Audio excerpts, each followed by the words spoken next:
무용으로 다져진 날랜 여포가 아니었더라면 화극은 그대로 심장에 꽂혀서 생명을 잃었을 거예요. 여포도 그걸 보는 순간에 그냥 앞뒤를 생각하지 않고, 그리고 심리의 저변에는 동탁에 입은 은혜도 있는데 앞뒤를 생각하지 않고 소지하고 있는 칼로 그냥 그대로 정원을 내리쳐요.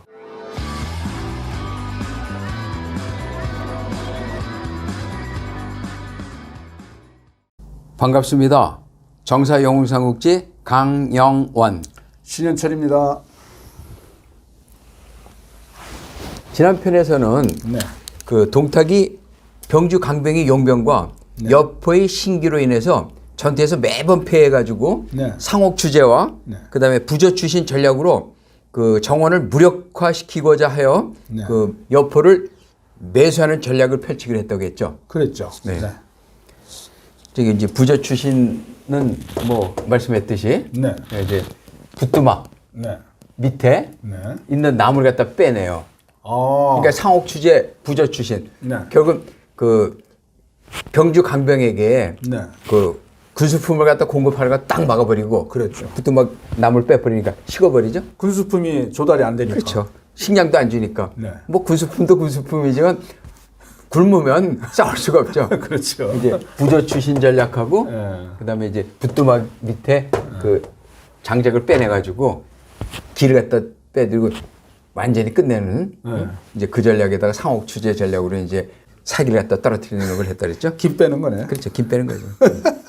그 이제 다음 날에 그 어둠이 이제 짙게 깔리고 네. 이숙이 여포의 장막을 찾아가요. 그러니까 그러니까 이제 이숙이 이제 오랜만에 찾아오니까 여포도 반갑죠. 네. 지금 무슨 일 하고 지내냐고. 네. 근데 이때 이숙이 처음부터 동탁 밑에 있단 말 하면 안 되겠죠. 그렇죠. 그러니까 반객 위주 전략으로 이제 접근을 해요. 반객 이게 위주는 어떤 이제 뜻이? 객이 네. 주인의 집에 가가지고 네. 주인의 신세를 하려고 하면은 처음부터 경계를 받게 되죠. 그러니까 그 객이 네. 자기의 그 의도를 숨기고 네. 이제 차분히 그 주인의 집에 들어가서 거기서 이제 안심시킨 다음에 자기 의도를 다 피는 거예요. 뭐 주인을 밀어내든 아니면 자기가 주인에게 가까운 관계를 갖다 만들든 네. 이제 이런 그 전략으로 이제 반객 위주로 갖다 이제 접근해요. 네. 그래가지고 나는 동탁 밑에 있단 말을 이제 숨기는 거죠. 그렇죠. 그렁저렁 지내고 있지만 봉선이 자네가 충의를 위해서 싸우겠다는 말을 갖다 듣고 도움이 되려고 서량의 준마 한 마리 갖다 가져왔다고. 준마. 뭐겠어요? 적토마입니다, 그게. 적토마. 여포 적토마. 와. 관우 적토마. 그 좋아하는. 에? 그렇죠. 그렇게 좋아하는. 예. 야, 그 그 귀한 말을 이제 한 마리 끌고. 그렇죠. 예, 하루에 천리를 달린다는 그 말인데 네. 봉선과 같은 용장이 타야만 제격에 맞는 명마라고. 네. 그리고 이제 이석이 타고 온 말을 갖다가 여포 앞에 내놓으니까 네. 명장은 명마를 알아보죠. 네. 여포가 적토마를 보는 순간 그냥 감탄해버려요. 역시 선물에는 뭐 다 약해지는군요. 근데 선물보다도 명장 속에서 그 말이라는 건 있죠. 자기 생명하고 똑같거든요. 예. 이렇게 온몸이 붉게 타오르는 새빨간 털에 잡들이 한 올도 없이 기름져가지고 윤기가 자르르 흐르는 틀림없는 명마 중에 명마예요. 그러니까 여포는 아주 전시 중인데도 이숙에게 자기가 할 수 있는 최대한의 그 접들을 갖다 하려고 노력하죠. 그리고 이제 그 이숙에 대한 경계를 여포가 완전히 풀어요. 그러네요. 반객 위주. 그렇죠. 술잔이 이제 몇 순배 갖다 이제 오가면서 네. 분위기가 무르익으니까 네. 여포가 뭔가 의아하거든요. 네. 물어봐요. 아니, 자네가 이렇게 훌륭한 말을 나에게 선물할 때는 무언가 다른 뜻이 있을 게 아니냐고. 여포가 이숙이 기다렸다는 듯이 대답하겠죠. 사실 자기 신분을 밝히는 거예요. 나는 태희 동탁이 수하 중랑장일세. 태희께서 자네를 갖다 흠모해가지고 당신이 가장 아끼는 적토마를 봉선에게 선물하도록 나를 보낸 것이네. 응? 태희가 아닌 누구라도 자네와 같이 무용과 품새를 지닌 영고를 흠모하지 않을 사람이 어디 있겠느냐고. 칭찬 띄우기도 그렇죠. 하고. 그럼 여포는 아무리 그래도 적이 숙인 동탁이 적토마와 같은 명마를 상대방의 선봉장인 자신에게 주는 것이 이해가 되지 않겠죠? 그렇죠. 그러니까 물어보겠죠. 그럼 동탁 태위가 나에게 바라는 것이 무엇인가? 네. 이제 이숙이 잠시 생각이 빠지게 되겠죠. 네. 이거 봐라. 여포가 그래도 장보라고 자처하는 사람인데 네. 그의 면전에서 뇌물로 네. 뇌물계로 자신을 매수하는 인상을 주면은 천하의 눈을 의식해서라도 왕곡히 요구를 갖다 거절하겠죠. 그렇겠네요. 명명백백하죠. 네네. 그러니까 이승이 이제 장부의 체면도 살리면서 자신의 뜻을 정확하게 전달하고자 신중하게 행동을 해요. 네.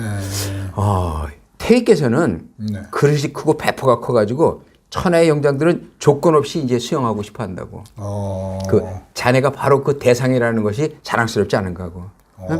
나 같은 그 졸장부도 중랑장이라는 자리를 갖다 주어서 그 중용을 하는데 네. 얼마나 용장들 잘 챙기는 지도자인지를 짐작할 수 있지 않겠느냐고. 네. 그러니까 이제 속으로 옆에는 동탁이라는 인물에 대해서 네. 동경의 생각이 쏙 그치죠. 그동안 들었던 동탁하고는 전혀 다른 얘기예요. 근데 아무리 그래도 그렇지 저기 우두머리를 갖다 추앙할 수는 없죠. 그렇죠. 그냥 소극적인 의도로 긍정의 뜻을 나타내요. 오, 알려진 바와는 달리 영웅의 용모가 있는 분이군. 그러니까 여포가 반응이 찍은다면 벌써 이숙의 전략은 성공한 거죠. 그렇죠. 반은 벌써 꺾인 거죠. 그렇죠. 그때 적토마 외에 가지고 그냥 무지무지한 금은 보화까지를 갖다 풀어놓으니까 여포가 깜짝 놀라죠. 이건 또 뭐냐고. 이숙이 태연스럽게 대답하죠. 내가 얘기하지 않았나? 태희는 배포가 큰 사람이라고. 총구석에서 용맹이 있는 자들을 갖다 기대해가지고 근근히 버티면서 네. 장수나 수하들을 혹사시키는 네. 그 직금호 정원과 같은 용렬한 인간과는 근본적으로 다르다고. 이 보아는 태희께서 봉선을 갖다 사모하는 마음의 일부라고 하면서 전해달라고 한 거라고. 그러니까 여포는 송구스럽죠. 어찌할 바는 모르죠. 안절부절 못해요. 그러면서 이제 말은 해야 되니까 이 고목을 어떻게 갚아야겠느냐고. 그러니까 이숙이 속으로 쾌재를 부리겠죠. 큰 부담 갖지 말게. 언젠가 새롭게 만나게 되면 그때 보답하기로 하고 이제 그리고 이숙이 돌아가니까. 돌아갔어요? 이제? 그렇죠. 돌아갔죠. 그 기존 나간중 삼국지에서는 전혀 다른 내용인데 좀 이따 더 들어보세요. 여포는 동탁에 대한 감사와 동경이 한꺼번에 우러나가지고 잠을 이루지 못해요. 적인데도. 그렇죠. 야. 그런 일이 벌어진 자신을 알아주니까. 역시 알아주고 그렇죠. 칭찬하는 데는. 그럼요. 모든 사람이 선비가 자신을 알아주는 사람에게 충성을 바치고 새도 자기가 앉을 가지에 앉게 돼 있어요. 암만 뛰어난 명장도 상대방들이 알아주지 못하면 그 활용을 못하거든요. 네. 그런 일이 벌어진 며칠 후에 정원은 다시 여포를 갖다 선봉으로 내세워요. 그래서 동탁의 그 진영으로 이제 보내가지고 싸움을 걸도록 명하는데 전혀 그건 모르는 상태에서. 모르죠. 당연히 모르죠. 당연히 모르죠. 여포는 내키지 않는 마음으로 출정하게 되겠죠. 그러니까 동탁이 진체 앞으로 군사를 몰고 오지만 적극적으로 싸움을 할 생각이 없는데 그러네요. 동탁 군영에서는 그걸 벌써 이제 전략상에 나왔던 일이기 때문에 알고. 그렇죠. 상대를 안 하죠. 이쪽은 이거 선물 주신 분이고. 싸우기가 싫은데도 직금호 정원이 뒤에는 정원이 있고. 그렇죠. 나가라고 하니까 어쩔 수 없이 나갔는데 야. 그때 동탁이 병사를 보내면 싸워야 되잖아요. 그럼 다시 적개심이 일어나요. 그걸 갖다 아예 동탁 진영에서 그 이유 같은 모사들이 절대 응하지 말라고 그랬어요. 근데 동탁이 교전을 갖다 이제 피하면서 며칠 갖다 지내고 그리고 이제 부저 출신 전략을 세운 이후로부터는 군수부 공격이 끊어지니까 병주 강병은 어떻게 돼요? 군량이 바닥나죠. 그렇죠. 그러면서도 연일 그 직금호 정원에 의해서 전투에 투입되고 그렇죠. 그러니까 이제 정원에 대한 불만이 막 폭증하고 있어요. 네네. 이런 상태가 이제 장기간 지속되면서 병사들 속에서는 병주로 회군하자는 불의와 이대로 전투를 끝내고 투항하여 동탁과 공존하자는 불의로 갈라지기 시작을 해요. 군심이 그렇게까지 분열이 되면 전쟁은 하나만 아닌가요? 그렇죠. 그 이제 바로 이런 그 사태를 갖다 알기 때문에 정원이 이제 진퇴양난에 빠져 극심한 중압감을 시달리고 있는 이러한 때 병사들이 불만을 갖다 알게 된 여포가 그대로 이제 정원을 찾아가서 정확한 민심을 전달하죠. 직금호을은 지금 군에 지급되는 군수품 보급이 중단되어 가지고 군사들이 사기가 엉망입니다. 병사들 간의 의견도 분분하여서 사태의 심각성이 단순하지가 않습니다. 병주로 회군하여서 다시 기회를 모아가지고 낙양을 공략하는 것이 최선책이라고 생각한다고. 그러니까 여포가 그 병사들의 불만이 일촉즉발의 위기에 있다고 이제 하고 사태의 심각성을 그 정원에게 전달하는데 정원은 뭔가 불쾌해가지고 무슨 소리 하냐고. 지금 우리가 낙양을 떠나서 병주로 돌아가면 다시는 낙양으로 돌아올 수가 없다고. 이번 기회에 동탁을 정벌하지 않으면 동탁은 하늘 송두리째 삼켜버릴 거고 군수품이 바닥났더라도 조금만 버티면 해결이 될 수 있는 방안을 내가 찾아오겠다고. 네. 봉선은 아무 생각하지 말고 병사들 독려해서 동탁을 몰아낼 방법만을 강구하라고. 정원이 엄청난 중압감이 깔려 있겠죠. 그렇죠. 짜증스럽게 대꾸하는 거예요. 네. 그러니까 여포는 야 이거 참 정원이 사태의 심각성을 일부러 모르는 척하는구나. 어? 마구잡이로 군사를 독려하는 정원에게 이제 다시 분위기를 강력히 설명하죠. 둘 다 성격이 그냥 완전히 무장들 아주 급하고 불같다 그랬죠. 네, 서로 부딪힌 거예요. 둘 다 불이니까. 같은 같은 성향의 사람들이 그 서로 좋을 것 같지만 어떤 결정적인 순간에 부딪히면 그게 굉장한 약점이 나타나요. 네. 그래서 결혼을 할 때도 똑같은 성격의 사람들은 같은 의지가 있을 때는 사랑할 때라든지 같은 의지가 있을 때 잘 나가지만 오랜 시간이 가다가 어떤 사태로 부딪히면요. 네. 그 약점 때문에 깨지는 경우가 더 많아요. 오히려 다른 성격의 사람이 한 사람이 내리치면 한 사람 뒤로 빠지고 한 사람이 그 또 뒤로 빠지면 또 접근하고 해가지고 다시 이렇게 오래 가는 거거든요. 오히려 성격이 그렇죠. 다른 게 좋군요. 그렇죠. 그런 경우가 다른 게 좋다 나쁘다 볼 수는 없지만 그런 경우가 관계가 오래 지속되는 경우가 많아요. 그래서 똑같은 성격이면 부딪히다 보면 서로 그냥 쨍 하고 그러네요. 이제 못 맞게 되는 경우가 많죠. 그러네요. 이제 이렇게 되니까 정원 입장에서 끝까지 싸우자고 그 여포 입장에서는 네. 이거 참 이 사람 참 잘못 생각하고 있다나 해가지고 네. 지금 사태를 갖다 한이하게 생각하고 계시다고 네. 며칠은 버티겠지 하는 했다가는 막장 이를 정도라고 네. 굶주린 일부 병사들이 당장 병주로 떠날 채비를 하고 있고 그러니까 빨리 결단을 내려달라고 시간이 지체되면 도저히 수습할 수 없는 상황이 전개된다고. 그러니까 정원이 계속 여포가 그 독촉하면서 짜증나게 하니까 불같이 화를 내죠. 군사를 독려하려면 할 거지 네. 웬 말이 그렇게 많으냐고. 그러니까 여포도 화가 나요. 뇌물도 먹은 그 심정은 사실 숨겼지만 저변에 깔려 있을 거라고 나 심리적으로는 깔려 있다고 생각해요. 네. 지금 병사들은 병기를 갖다 들 힘도 없는데 무슨 전투를 하란 말이냐고. 네. 여포의 불같은 성격에 나오는 강렬한 반대 의사가 큰 목소리에 실려 이제 내뱉어지고 정월도 또 거칠고 즉흥적이기는 여포보다 더하면 더했지 부족하지가 않아요. 이 무엄한 놈이 어느 안전에다가 함부로 대드냐고. 그냥 정원은 들고 있는 화극을 갖다 이제 손질하고 있었거든요. 네. 들고 있는 화극을 갖다 그냥 냅다 여포에게 던져버려요. 물론 여포를 죽이려고 던진 화극은 아니지만 분노해서 생각도 없이 화극이 그대로 여포 심장을 갖다 향해 날아가는데 여포가 잽싸게 피하면서 화극은 여포의 뒤편 벽에 딱 꽂히죠. 이야, 화극이 뭐죠? 단도. 단도가 네, 화극입니까? 네. 무용으로 다져진 날랜 여포가 아니었더라면 화극은 그대로 심장에 꽂혀서 생명을 잃었을 거예요. 불어 죽이려고 한 건 아니었지만 여포도 그걸 보는 순간에 그냥 앞뒤를 생각하지 않고 그렇죠. 그리고 심리의 저변에는 동탁에 입은 은혜도 있는데 앞뒤를 생각하지 않고 소지하고 있는 칼로 그냥 그대로 정원을 내리쳐요. 기존 나관중 모태 삼국지에서는 여포가 동탁의 뇌물계에 빠져서 정원을 죽이고 동탁에게 투항하는 걸로 돼 있는데 나왔죠. 그게 아니고 정사에서는 맞아요. 여포가 그래도 근본이 없는 인간은 아니군요. 그렇죠. 완전히 한 인간을 네. 그래도 여포라고 하면 당대의 무장으로는 최고의 그 인사인데 그렇게까지 폄훼한 역사는 어느 정도 고쳐줘야 돼요. 물론 단순히 뇌물에 의해서 한 게 아니고 그렇죠. 그때 성격상의 그 문제도 있었고 그다음에 이제 이런 건데 그렇게까지 폄훼를 하는 거는 그 역사적인 인물에 대해서 예의가 아니라고 저는 봐요.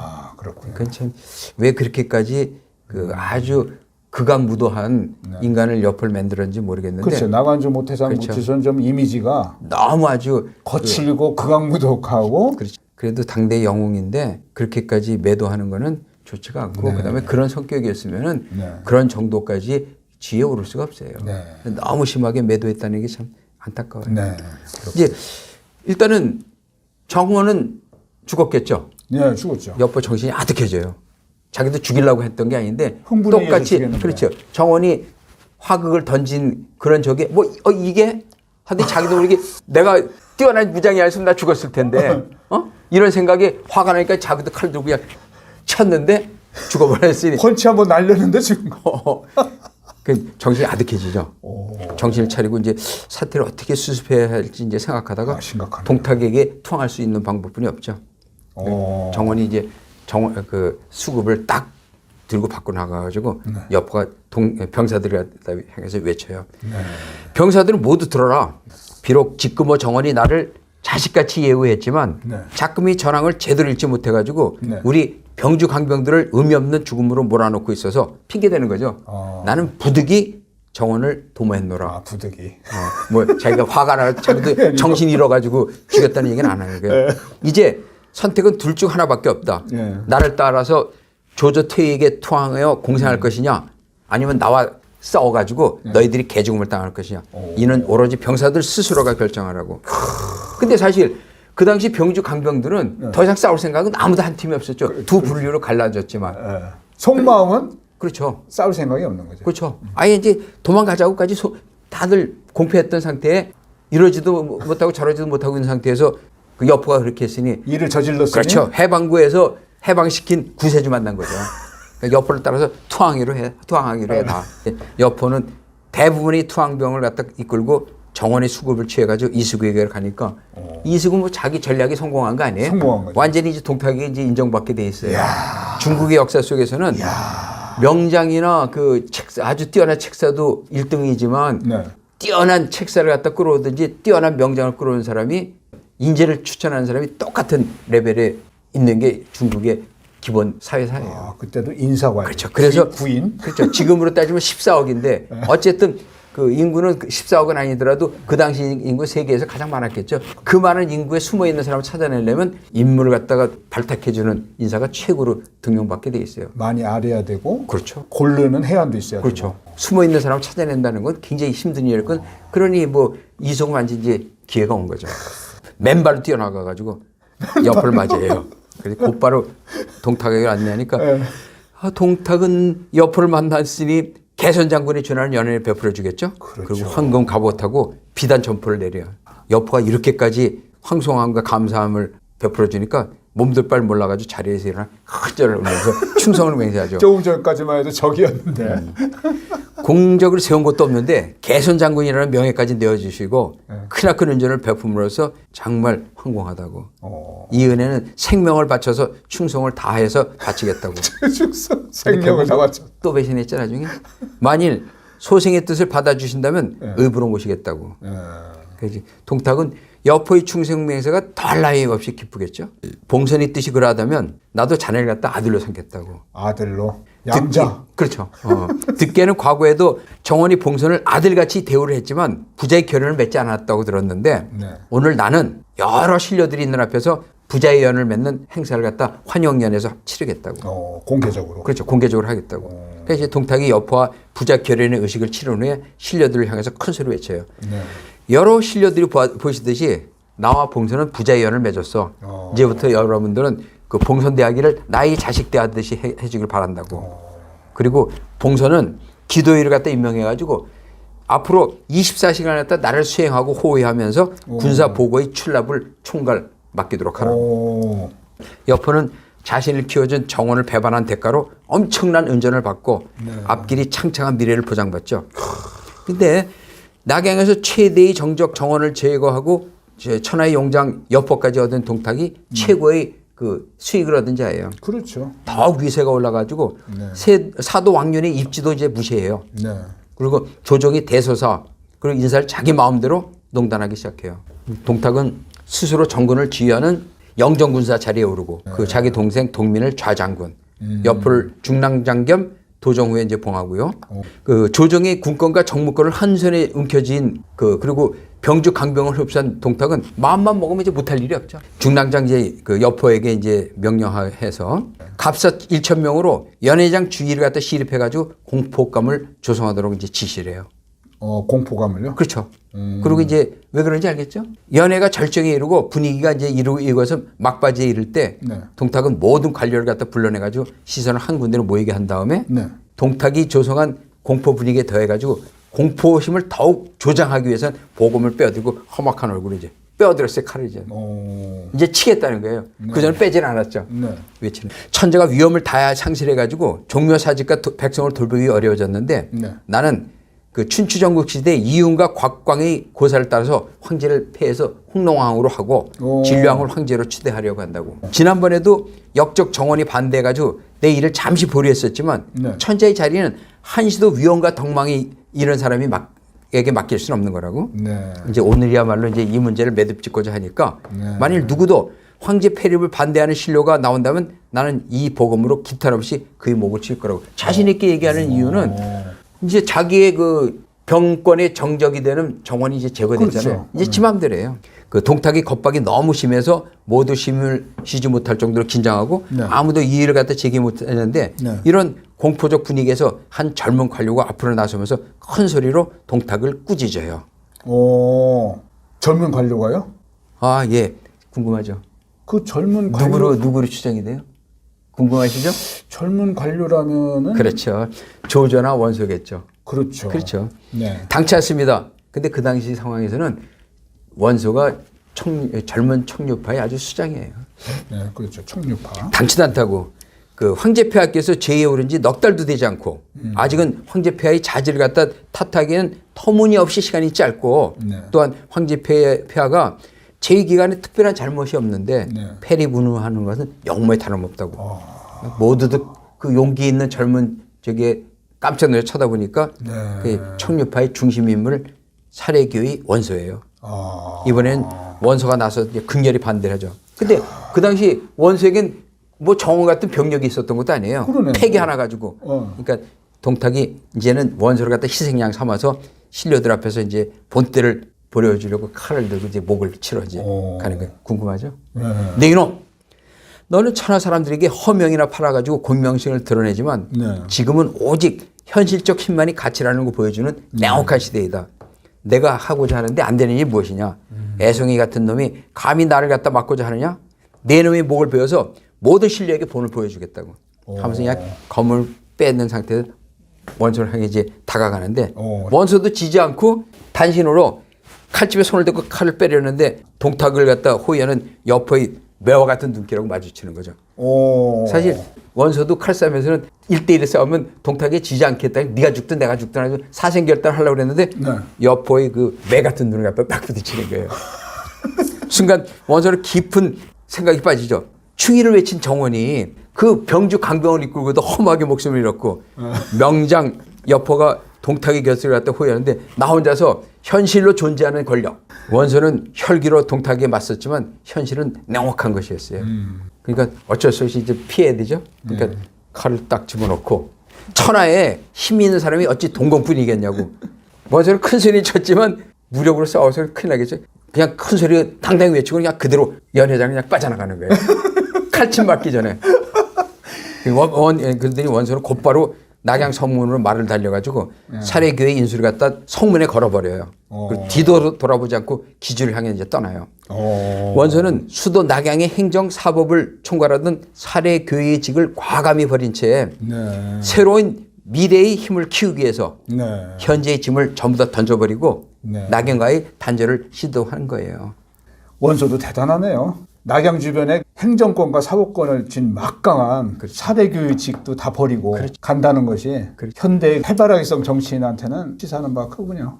사례교회라고 하면 사실 사례의 행정권 사법 다 지고 그래서 그 주로 따지면 그 주 자사의 역할에다가 그 공수처장의 역할까지 가지고 있는 막강한 자리인데 그걸 버렸다는 자체에 시사하는 바가 크죠. 궁금하다고 하셨죠? 근데 여기서 끝을 내야 되겠네 그러면요. 여기서 끝을 안 내면 또 다음 주에 그 궁금해지 또 다음 주로 봐주실 거 아니에요. 결정적인 순간에 또 끝납니다. 그렇죠. 이번 주도. 이로써 22편을 끝내고요. 23편에서는 동탁이 정권을 장악하고 바로 하는 과정을 말씀드리겠습니다. 네. 끝까지 시청해 주신 시청자 여러분께 감사드립니다.